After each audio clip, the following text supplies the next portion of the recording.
Quero convidar você a abrir a palavra do Senhor, então, no livro de Neemias. E nós estamos já no último capítulo de Neemias. E numa das últimas perícopes, uma das últimas porções. Todas têm sido muito especiais. E parece que quando a gente fala, poxa, mas esse foi mais especial. Você fala assim, pastor, você fala isso todo domingo. Mas é verdade, gente. A gente tem o privilégio de preparar o esboço, de preparar a mensagem, e aí se debruçar sobre o texto, fazer exegese e tal, e a gente vai ruminando e lendo e relendo o texto. Cada vez que a gente lê, Deus vai falando mais no nosso coração, e o texto vai brilhando mais, e é tão lindo, tão bom poder estar envolvido nesse trabalho de preparar a mensagem. É um desafio também, mas é um privilégio, uma alegria enorme para o nosso coração. Neemias, capítulo 13. Vamos ler hoje a partir do versículo 15. E você que ficou cansado com as listas de Neemias, elas já acabaram, fique tranquilo. Neemias, capítulo 13, versículo 15, diz assim a palavra do Senhor. Naqueles dias, vi que em Judá havia homens que no sábado pisavam uvas nos lagares e traziam trigo que carregavam sobre jumentos. Também no dia de sábado, traziam para Jerusalém vinho, uvas e figos de todo tipo de carga, e todo tipo de cargas. Protestei contra eles por venderem alimentos neste dia. Também moravam em Jerusalém homens de Tiro, que traziam peixes e todo tipo de mercadorias que no sábado vendiam aos filhos de Judá e em Jerusalém. Repreendi os nobres de Judá e lhes disse, que coisa errada é esta que vocês estão fazendo? Estão profanando o dia de sábado. Por acaso os pais de vocês não fizeram o mesmo, levando o nosso Deus a trazer todo esse mal sobre nós e sobre essa cidade? E vocês ainda estão trazendo ira maior sobre Israel, profanando o sábado. Quando os portões de Jerusalém começavam a projetar a sua sombra antes do sábado, ordenei que fossem fechados e determinei que não fossem abertos, a não ser depois do sábado. Coloquei alguns dos meus servos junto aos portões para que nenhuma carga entrasse no dia de sábado. Então os negociantes e os vendedores de todo tipo de mercadoria pernoitaram fora de Jerusalém 1 ou 2 vezes. Eu os repreendi e lhes disse, por que estão passando a noite diante da muralha? Se fizerem isso outra vez, eu usarei a força, daí em diante não voltaram mais no sábado. Também mandei aos levitas que se purificassem, ficassem e viessem guardar os portões para santificar o dia de sábado. Também nisto, lembra-te de mim, ó meu Deus, tem piedade de mim, por tua grande misericórdia. Amém. Amém.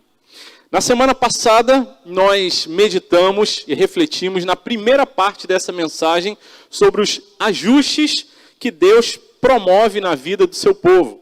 Nós lemos ali sobre como o povo estava animado e voltou ali a partir do capítulo 12, versículo 44, a trazer as suas ofertas, a trazer os seus dízimos para sustentar o serviço da casa de Deus. E estavam muito animados. A partir do capítulo 13, então, Neemias registra ali que o livro de Moisés estava sendo lido e eles descobriram na lei que os moabitas e os amonitas não deveriam estar no meio do povo. Era essa orientação da palavra de Deus e assim eles foram retirados ali. Era uma questão não de uma diferença de etnia, de nação, de preconceito, mas dizia a respeito da adoração, da fé, do centro do coração deles. E essa série de reformas, essa série de ajustes continua, porque as reformas haviam acontecido nas muralhas, o povo estava animado, mas com o tempo a vida volta à rotina. As coisas começam a andar e caminhar rotineiramente novamente. Vem a necessidade então da perseverança e dos ajustes que são demandados na caminhada cristã, na caminhada do povo de Deus. E então, diz a palavra do Senhor ali no capítulo 13, a partir do versículo 4, que Neemias expulsa Tobias, que tinha feito um quartinho ali no templo, tinha se apossado de uma parte do templo. Ele falou, não, esse Tobias, esse homem que perseguiu a gente, ele não pode estar aqui, ainda mais tirando um quarto, um cômodo que deveria ser dedicado às coisas de Deus. Então Neemias vai promovendo esses ajustes. Deus vai usando Neemias para promover essas limpezas, esse ajuste da caminhada do povo de Deus, depois que passam os grandes eventos, as grandes novidades dessa rotina diária, há sempre necessidade de ajustes. E ali, a partir do versículo 10, a manutenção dos levitas é restaurada.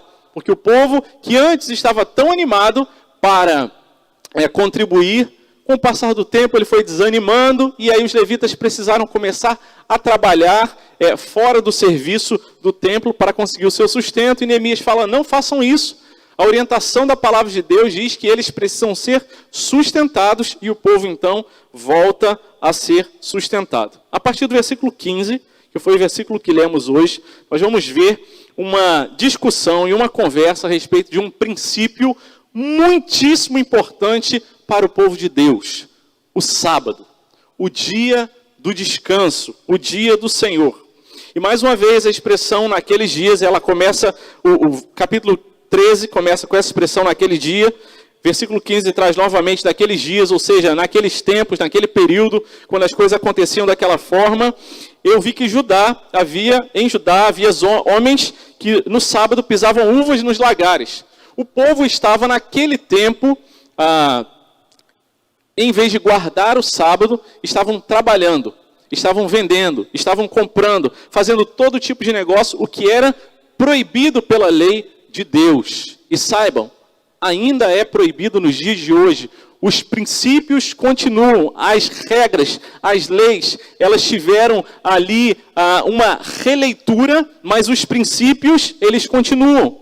No Novo Testamento, com a nova aliança, com a chegada de Jesus, tendo feito o sacrifício por nós, as regras da guarda do sábado, elas foram ali realizada uma releitura, mas os princípios, eles continuam.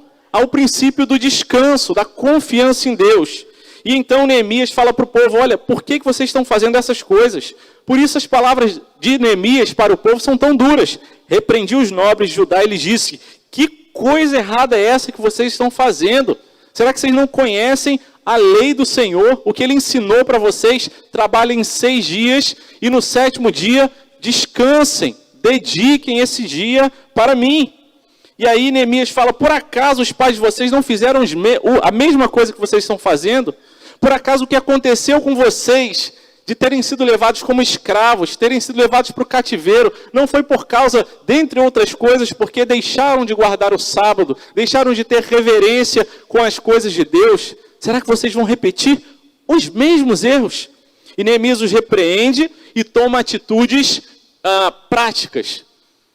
Os comércios, as negociações eram feitas às portas da cidade. Era uma cidade murada e nos portões é que as pessoas entravam, saíam e eram realizados os negócios. Por isso, Neemias, ele toma essa atitude prática e diz a palavra do Senhor, quando os portões de Jerusalém começavam a projetar a sua sombra antes do sábado começar, Neemias já falou, fechem os portões para que não aconteça mais o comércio e o sábado não seja profanado. E ele persevera ali, alguns mercadores ainda permaneceram do lado de fora, como quem diz, quero ver se Neemias vai levar esse negócio a sério mesmo.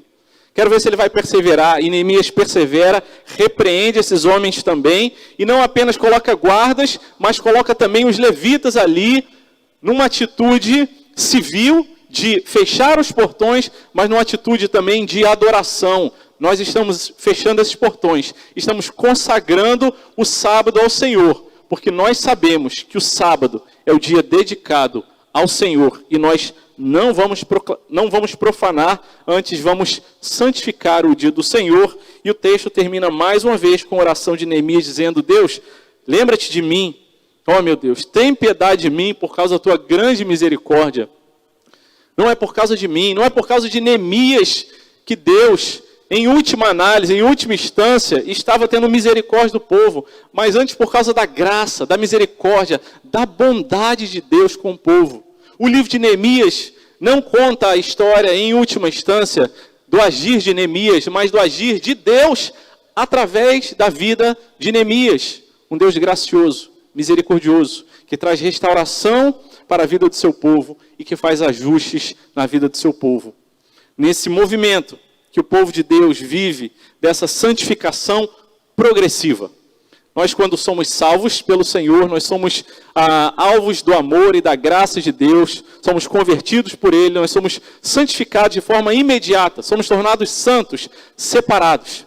Mas entramos também num processo chamado santificação progressiva, em que nós vamos a cada dia amadurecendo, crescendo e nos fortalecendo espiritualmente nesse processo e nesse progresso que só se concretizará e se concluirá na consumação dos séculos ou quando encontrarmos com o nosso Deus no nosso último dia. E esse princípio da santificação progressiva é o que aparece nesse capítulo 13. Deus fazendo ajustes, Deus ajeitando a vida do povo e falando, olha, vocês já foram restaurados nas muralhas, mas vocês precisam continuar crescendo e guardando e zelando pelas coisas de Deus. Esse princípio aparece muitas vezes, e ali em Filipenses capítulo 13, versículo 13, a palavra do Senhor, o apóstolo Paulo diz, esquecendo-me das coisas que ficaram para trás e avançando para as que estão diante de mim. Avançando, esquecendo e avançando, esquecendo e avançando. Hebreus também fala, e as metáforas sempre falam comparações com atletas que estão em corridas. E ele diz em Hebreus capítulo 12, livremo-nos de todo peso, de todo pecado, que tão firmemente se apega a nós. Livremo-nos e corramos com perseverança a carreira que nos está proposta. Essa é a nossa carreira, essa é a nossa caminhada. E Deus, nessa caminhada, vai fazendo ajustes, tirando coisas, peso, pecado, coisas que nos atrapalham em nossa caminhada.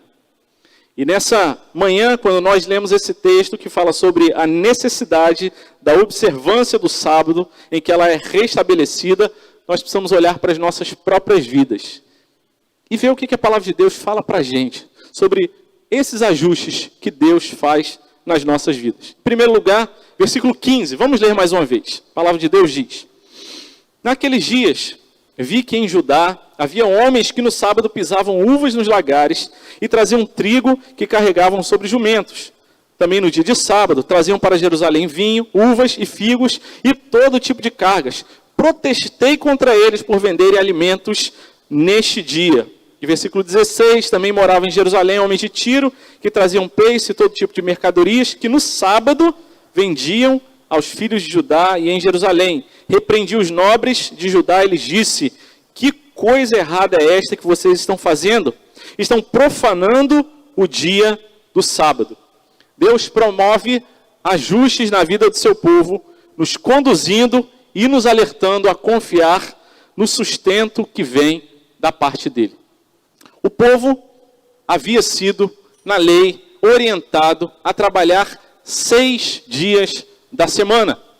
E no 7º dia o povo não deveria nem trabalhar, nem fazer negócios, antes santificar esse dia ao Senhor. E essa santificação desse dia era um dia dedicado à oração, à busca a Deus, a lembrar que eu não preciso trabalhar os 7 dias da semana, porque Deus me sustenta no 7º, e no 1º, e no 2º, e em todos os dias da semana. É o dia da confiança, é o dia da fé, é o dia que nós temos o privilégio de termos a nossa teologia e aquilo que a gente diz que crê, aquilo que a gente pensa que a gente crê, a gente colocar em prática de forma concreta para assim adorar ao nosso Deus.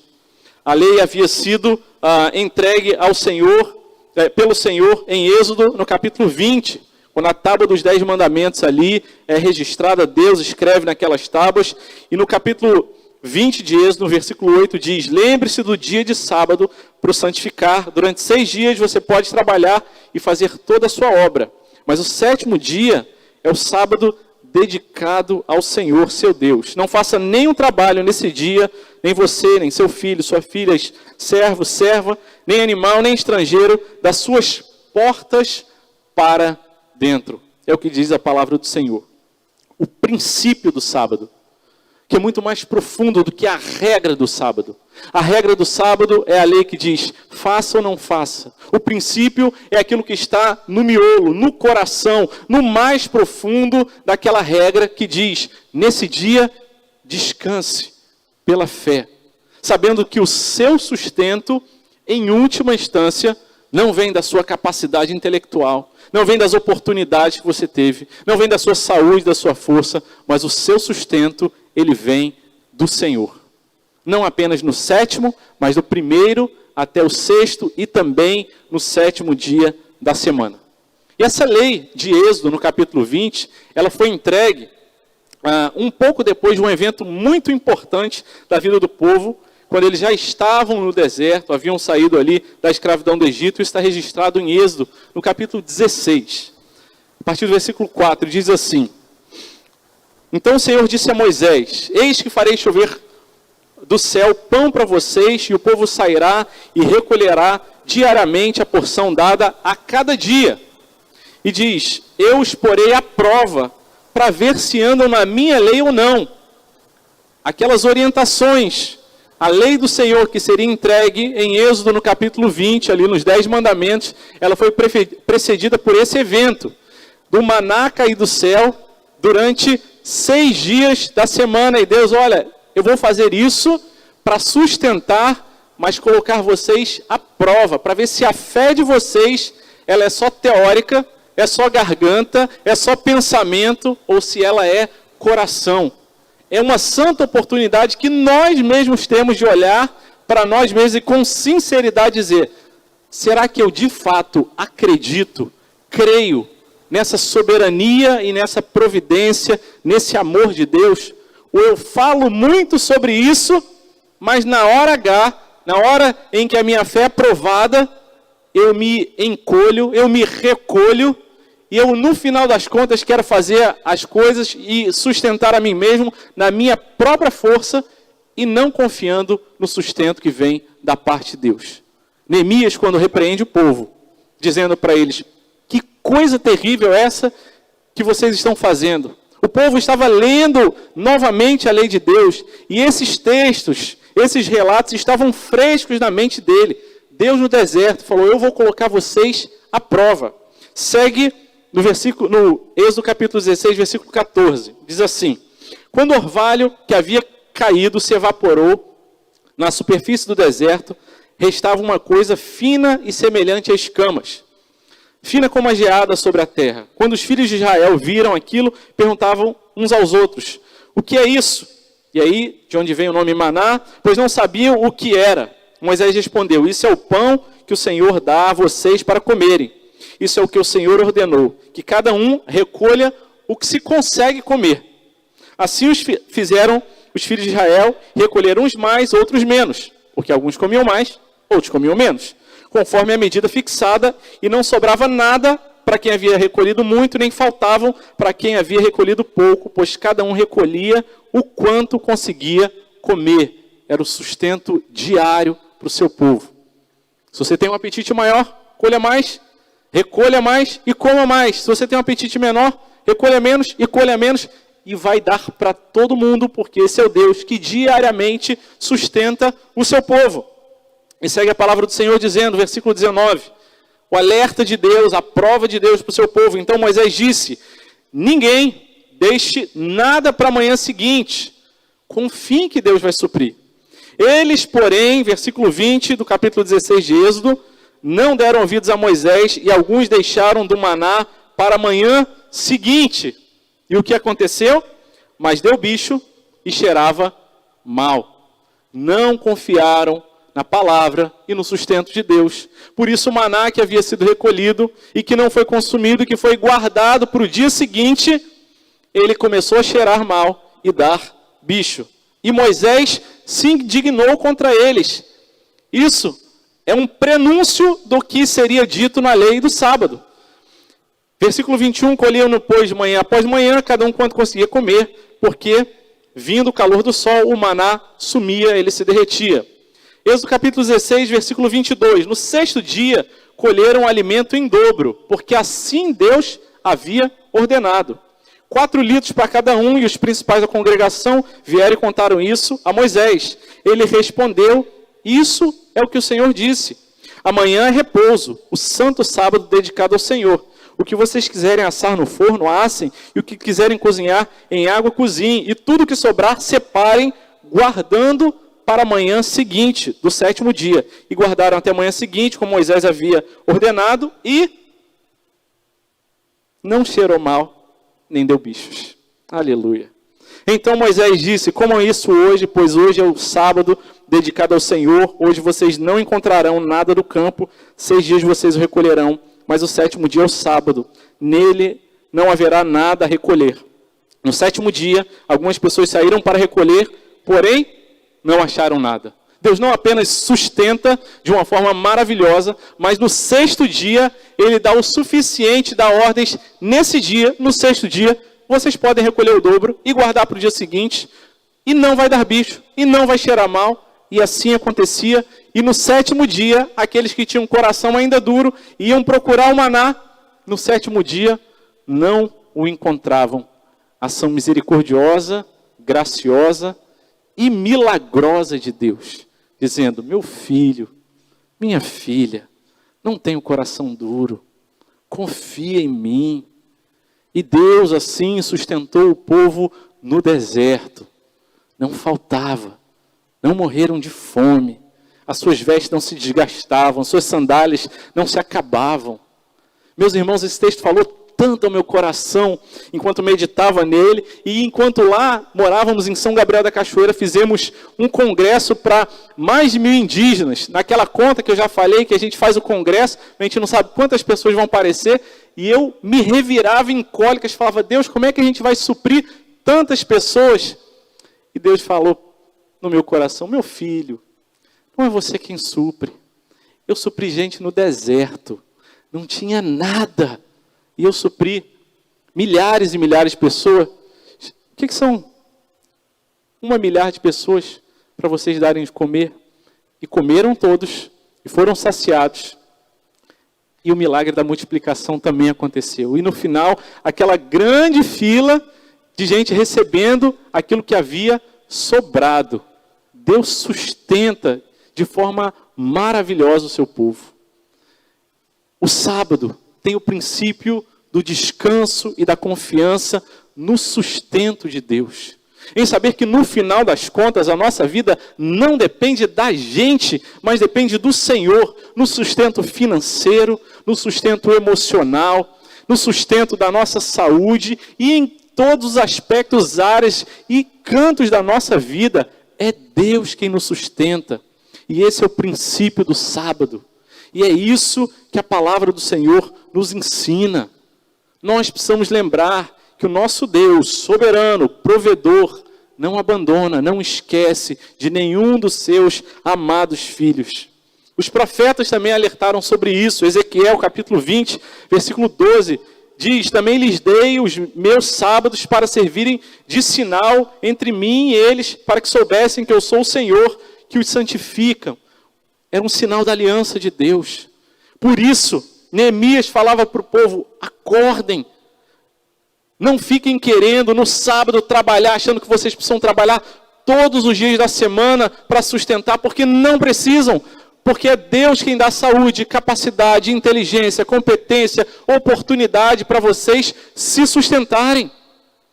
O domingo é do Senhor, o dia santificado é do Senhor e todos os outros dias, mas no domingo nós temos essa santa, maravilhosa oportunidade de descansar em Deus. Falar, eu não preciso trabalhar nesse dia, eu posso dedicar e lembrar e adorar junto com o povo de Deus, com os meus irmãos, com as minhas irmãs, a bênção, a graça e a misericórdia do sustento do nosso Deus. Aleluia. O Senhor Jesus também falou do sábado. Ele era o Senhor do sábado. Ele é o Senhor do sábado. E Ele nos conduz a confiar no sustento dEle. E é muito interessante que o Evangelho de Mateus, quando fala sobre o sábado, sobre esse relato de Jesus falando que Ele era o Filho do Homem, o Senhor do sábado, no texto que vem antes, ele vem falar justamente sobre o descanso. Mateus capítulo 11, versículo 28, diz assim, Venham a mim todos vocês que estão cansados e sobrecarregados, e eu os aliviarei. Tomem sobre vocês o meu jugo e aprendam de mim, porque sou manso e humilde de coração, e vocês acharão descanso para a sua alma.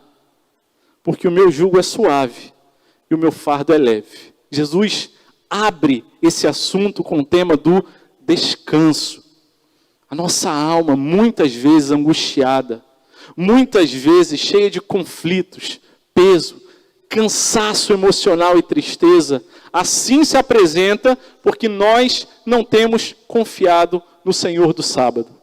E o texto segue dizendo, ali nessa sequência divinamente organizada por Deus, no capítulo 12, de Mateus, porque aquele tempo, num sábado, Jesus passou pelas searas, estando seus discípulos com fome, começaram a colher espigas e a comer.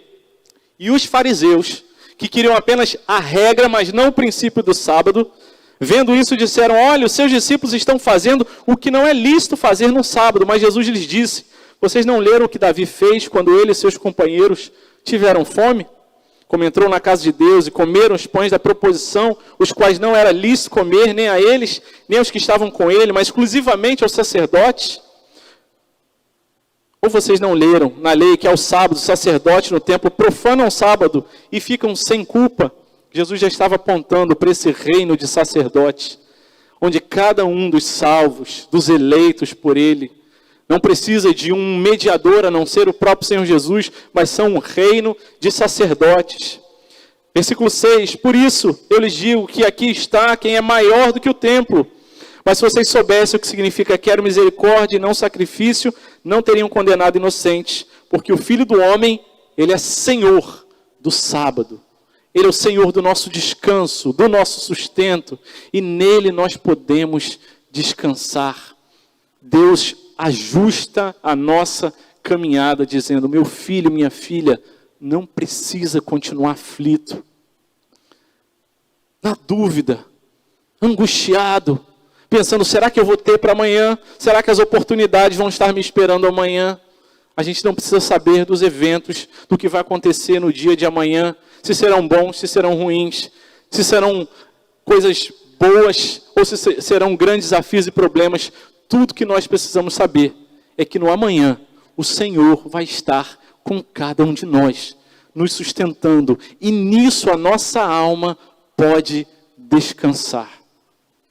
Em que cada dia da nossa semana seja um dia que, ainda que seja de trabalho, seja também um dia de descanso na bênção, na provisão e da boa mão do nosso Deus.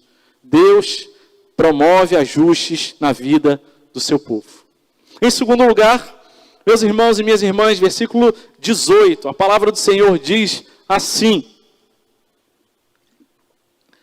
por acaso os pais de vocês não fizeram o mesmo, levando o nosso Deus a trazer todo este mal sobre nós e sobre essa cidade?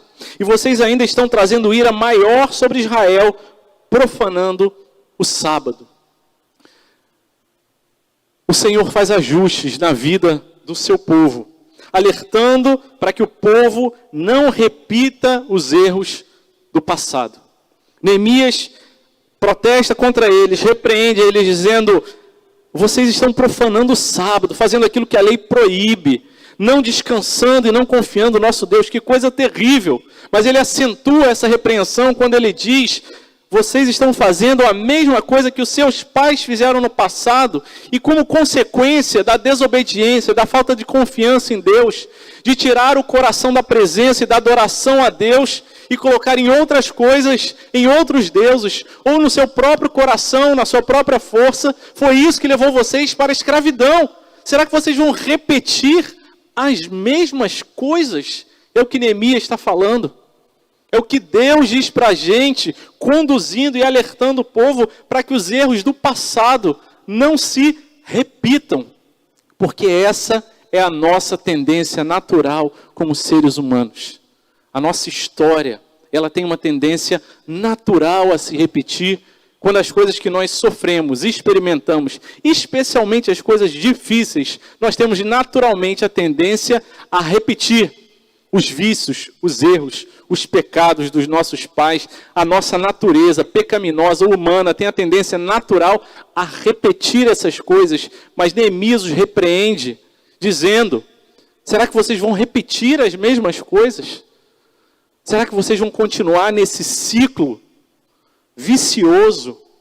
Será que vocês vão continuar desobedecendo a Deus, quando temos diante de nós um Deus provedor, amoroso, um Deus poderoso para fazer quebrar esse ciclo vicioso e nos colocar, e nos ajustar, e nos colocar em outra situação e falar: eu não preciso mais ser escravo nem do pecado, nem dos erros do passado, nem da cultura que a minha família, que a sociedade ao meu redor trouxe para mim. Eu não sou obrigado a continuar sendo aquilo que as pessoas ou que a sociedade imprimiu na minha alma, no meu coração, na minha consciência, no meu jeito de ser. Nós não somos obrigados.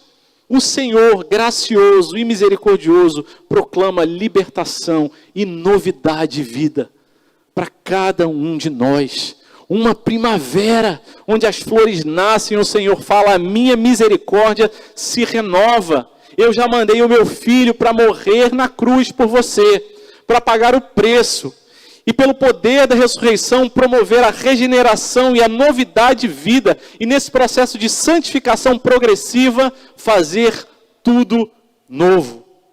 Nós não somos obrigados, nós não somos condenados a viver a síndrome de Gabriela, de que diz que eu nasci assim, eu vivi assim, e vou ser sempre assim, esse é o meu jeito, e eu não mudo, porque foi assim que eu fui criado. Mas se é pecado, é tempo de arrependimento e de dizer: Senhor, eu não consigo, mas foi assim que eu fui criado. Uma casa violenta, uma família onde as pessoas não sabiam conversar, onde as pessoas sempre estavam ali em confusão, e esse é o jeito que eu aprendi a ser, e é isso que naturalmente eu reproduzo. Mas Deus tem misericórdia da minha vida, eu não quero continuar a ser assim, eu não quero fazer como os meus pais, como a minha família, mas eu quero. E Deus olha para a gente e fala: meu filho, minha filha, a redenção para suas emoções, para os seus afetos, para a sua alma, para a sua mente, no sangue de Jesus, na graça e na misericórdia de um Deus de aliança que fala: eu vou bancar, eu sei que você não dá conta, mas eu te abraço e faço novas todas as coisas.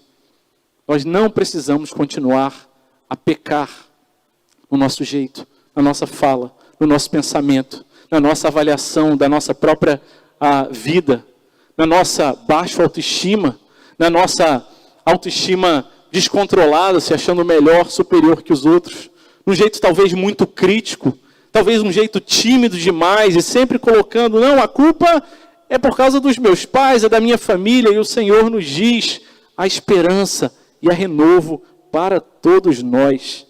O livro de Reis, ele fala sobre esse ciclo, sobre como isso acontece de forma tão recorrente, quando traz a expressão: quando um novo rei, especialmente os reis de Israel, todos eles têm essa sequência. No primeiro livro de Reis, capítulo 15, versículo 26, diz: ele fez o que era mal aos olhos do Senhor e andou nos caminhos de seu pai, no pecado que seu pai levou Israel a cometer. Cada rei fazia pior e pior e pior do que o outro, nessa repetição dos erros do passado. E Deus está falando para a gente: nós não somos obrigados, nós não estamos condenados, nós temos saída, nós temos libertação, nós temos a presença, a misericórdia, a bênção de Deus operando em nossas vidas. Tem uma frase de uma música do Legião Urbana que fala muito ao meu coração, que diz: você culpa seus pais por tudo, isso é um absurdo, são crianças como você. E o que você vai ser quando você crescer? E muitas vezes a gente vai arrastando os nossos maus hábitos, os nossos pecados e a nossa desobediência a Deus, querendo colocar a culpa nos outros. É a tendência natural do ser humano, desde lá do Éden. Afinal, cada um foi colocando a culpa no outro. Não, eu comi, mas foi a mulher que me deu, foi a serpente que tentou. Em vez de a gente assumir a nossa culpa e falar: Senhor, a culpa é minha. É verdade.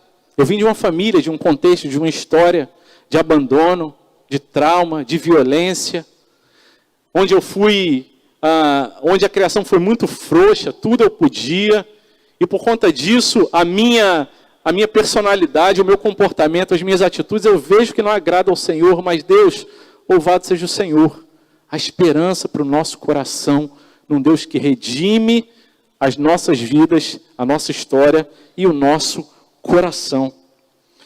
O Senhor Jesus, Ele é aquele que olha para a lei, que também, sendo ensinada pelos homens, pelos escribas e fariseus, às vezes eles traziam adendos e repassavam isso para frente. Em Mateus capítulo 5, versículo 43, diz: vocês ouviram o que foi dito.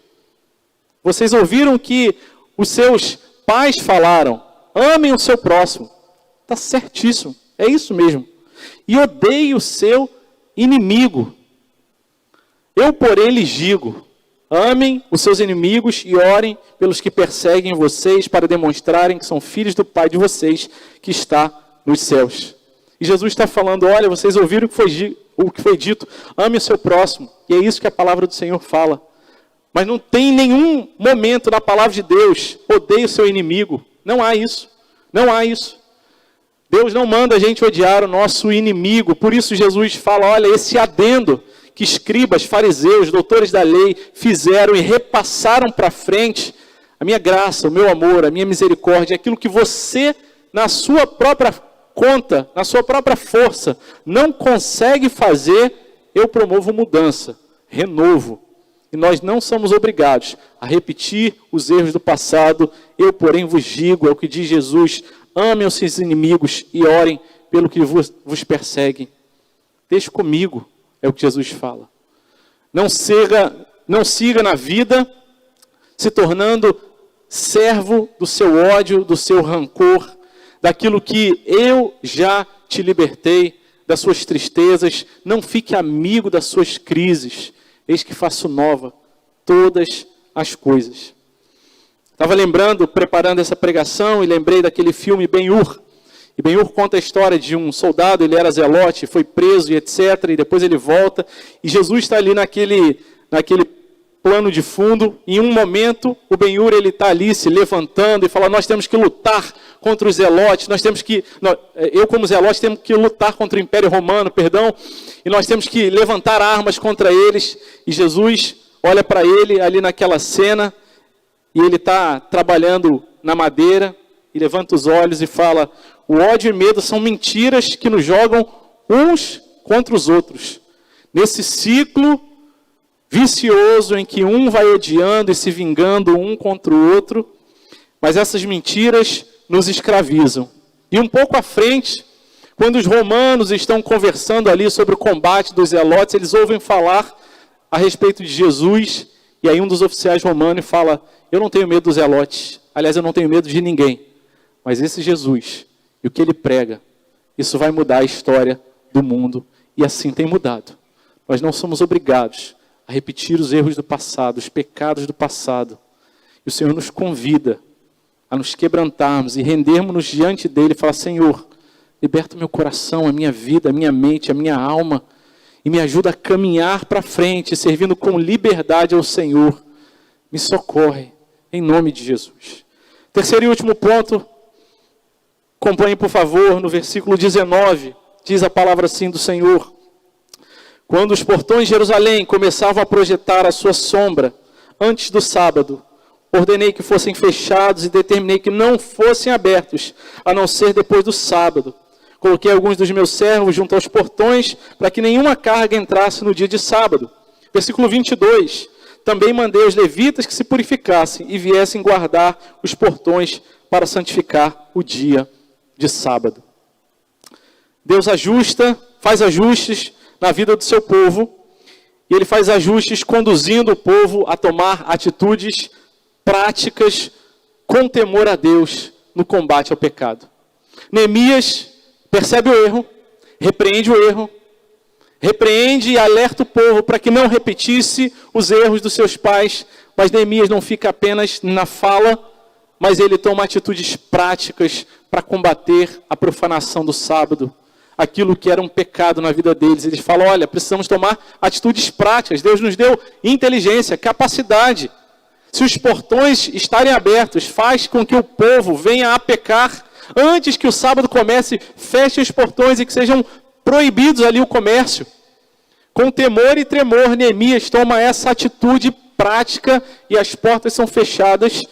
E ainda que algumas pessoas, alguns mercadores tivessem pernoitado, insistido ali, eles ficam fiéis. E Neemias traz ali também os levitas para que eles lembrassem por que aqueles portões estavam sendo fechados.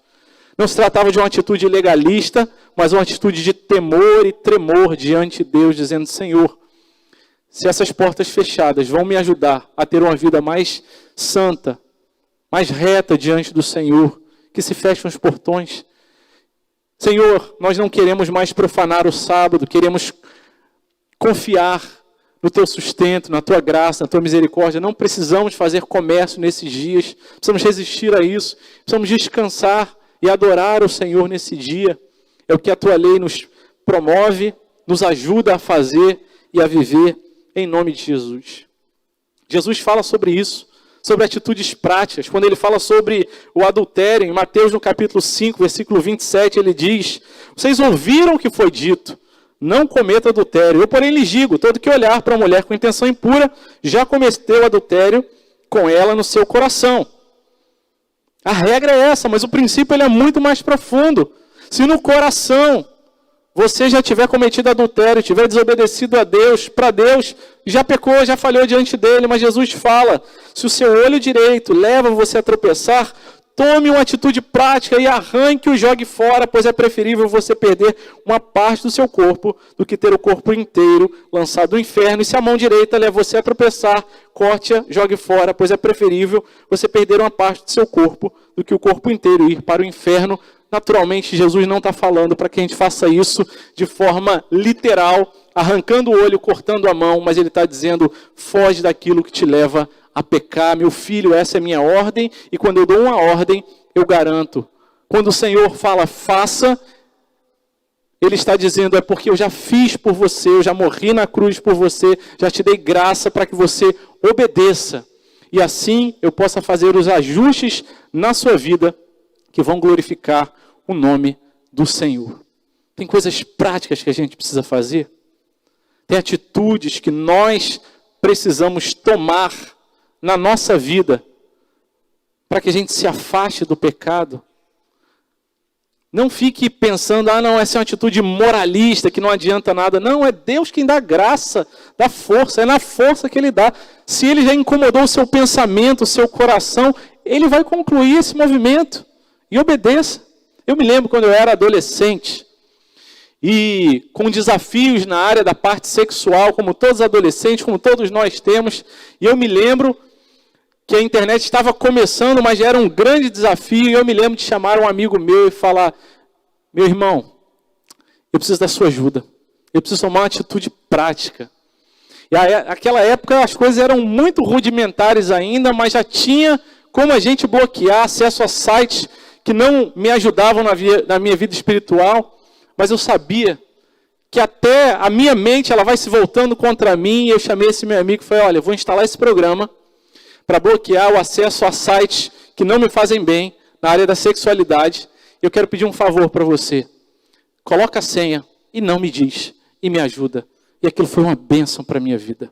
Atitude prática, pequena, que Deus honrou, que Deus teve graça e misericórdia. Nós precisamos da ajuda uns dos outros. A gente não dá conta sozinho, mas reconheça o seu pecado, a sua falha, e peça ajuda. E é por isso que nós temos falado tanto aqui na nossa igreja, queremos continuar conversando, pensando e orando a respeito disso.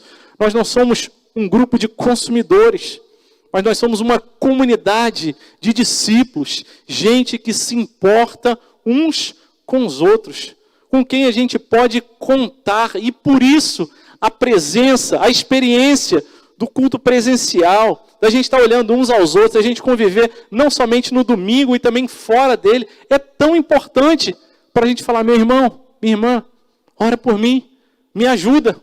me ajuda a perceber os padrões que eu não consigo entender e me aponta se tem alguma coisa prática que eu possa fazer para me afastar do pecado, para que eu viva de acordo com aquilo que Deus tem para a minha vida, para que eu possa avançar naquilo que Deus já começou nessa santificação progressiva e nesses ajustes que Deus tem feito. Jesus também fala em Mateus capítulo 18, versículo 8, portanto, se a tua mão, teu pé te faz tropeçar, corta e lança fora, o melhor é entrar na vida manca. Mais uma vez, Jesus então fala sobre tomadas de atitudes práticas, assim como Neemias fez. Meus irmãos, nós tomamos atitudes práticas, não para sermos salvos, não porque na nossa força a gente vai resolver as coisas, não, mas porque nós já fomos alcançados, porque Jesus já fez por nós, por causa da morte dele na cruz, que nos conquistou, que nos deu a graça e a liberdade de viver o Evangelho, e assim continuar crescendo e desfrutando da bênção que é a lei de Deus, quando lida com graça e experimentada com amor, para que a gente possa crescer. Maridos, talvez seja o domingo de você pedir perdão à sua esposa. Esposa, talvez seja o domingo de você pedir perdão ao seu marido. Filhos, aos seus pais. Pais aos seus filhos. Ou talvez ao seu colega de trabalho, ao seu vizinho. Aquilo que Deus fala para você.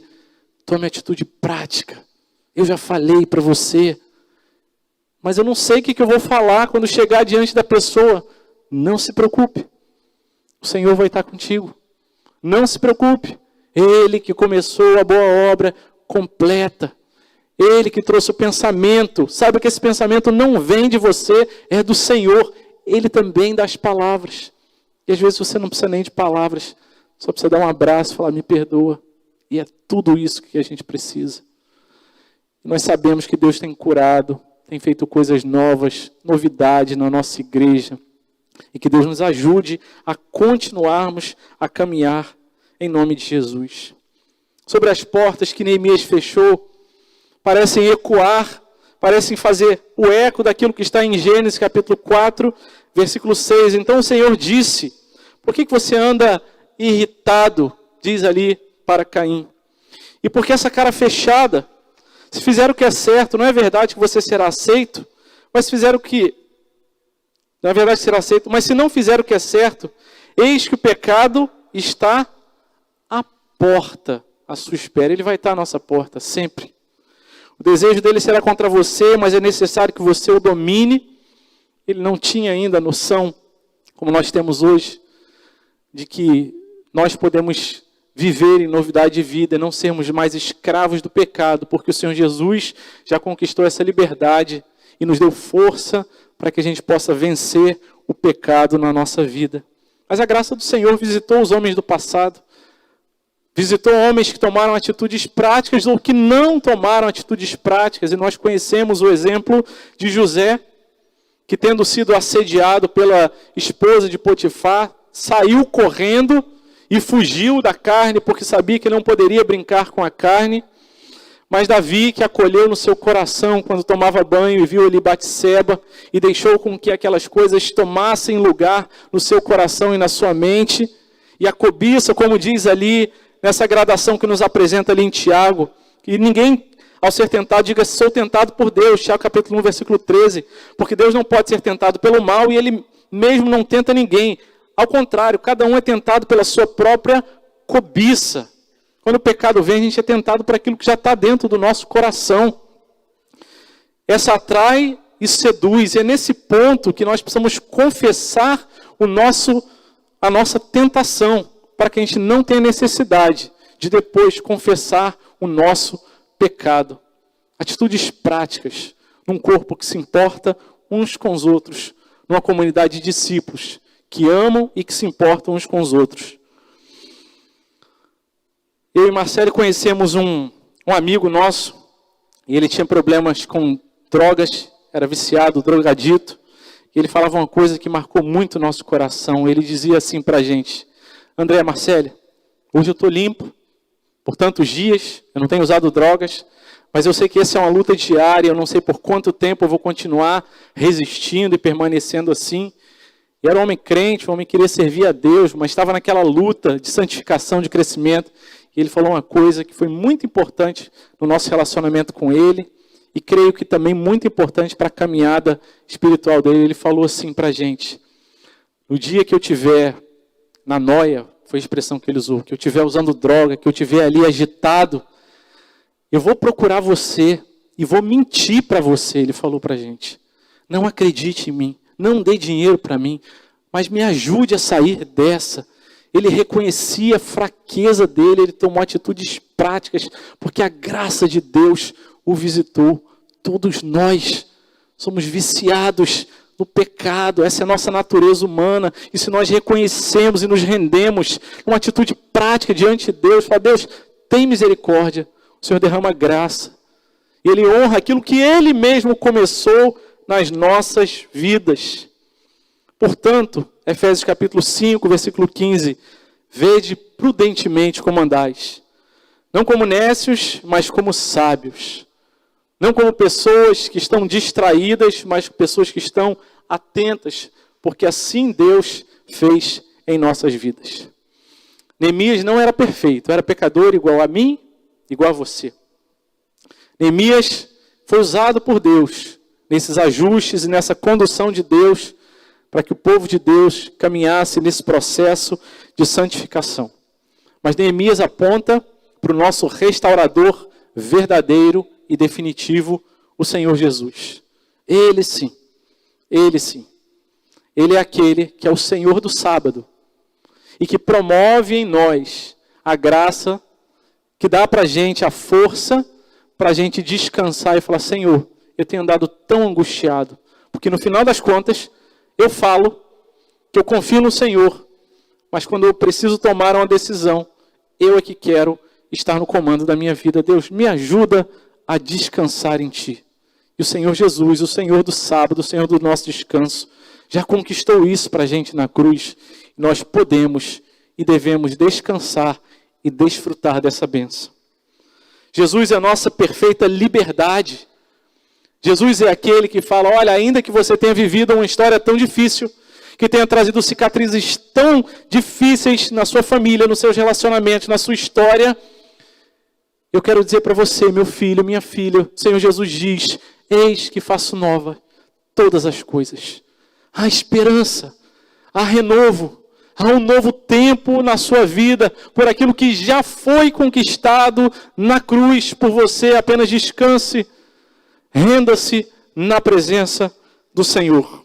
E Jesus também é o nosso perfeito atalaia, aquele que diz: olha, vem o inimigo, coisas práticas precisam ser feitas, mas às vezes a gente fala: Senhor, mas nem as pequenas coisas práticas eu consigo fazer.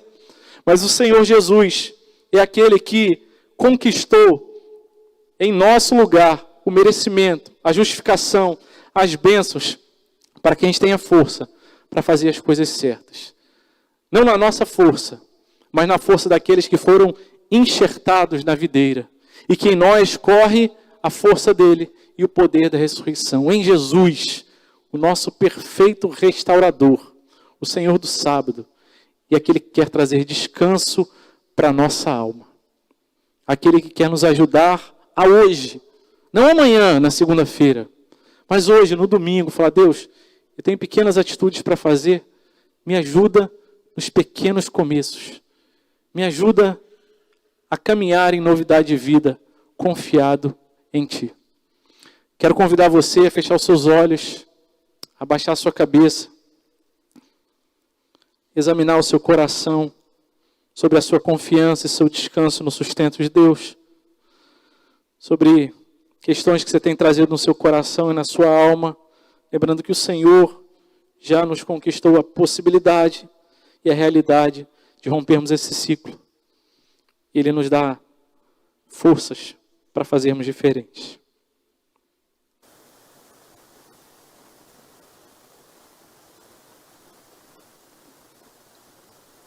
Lembra-te de nós, Senhor, tem piedade de nós, por causa da Tua grande misericórdia. Nessa manhã, Deus, nós queremos agradecer por Tua palavra, que nos sustenta, que nos desafia, que nos salvou e que nos coloca nessa trilha, nesse caminho da restauração pessoal, da santificação, do crescimento, do amadurecimento, em nome de Jesus. Tem misericórdia de nós, Senhor. Se nós não temos descansado como deveríamos, temos estado tão preocupados em cuidar de nós mesmos, quando o Senhor já nos falou para que a nossa alma descanse em Ti, no Teu sustento, na Tua provisão, não apenas na área financeira, material, mas para o nosso coração, para as nossas emoções, para a nossa saúde e para todas as áreas da nossa vida. Deus, tem misericórdia. E que o Teu sangue de Jesus, que já foi derramado na cruz, o poder da ressurreição, seja derramado na vida do Teu povo, Pai. Deus amado, tem misericórdia, Pai, porque muitas vezes a gente carrega uma história familiar, de relacionamentos que machucaram a gente. O Senhor fala: meu filho, minha filha, é meu, todo meu trabalho Teu é descansar em mim. Deus, tem misericórdia, em trazer cura, restauração, libertação à vida do Teu povo. E Senhor, se há atitudes práticas, coisas que a gente precisa fazer no dia de hoje, amanhã, quando a gente chegar no nosso trabalho, na nossa escola, nosso estudo, vizinhança, Deus, dá no Senhor a graça de a gente dar esses pequenos passos pela fé, confiando que é o Senhor quem nos garante, e que é pelo sangue de Jesus que nós somos renovados e caminhamos até o dia final. Louvado seja o Teu nome. Nós oramos com temor, tremor e gratidão, em nome de Jesus. Amém e amém.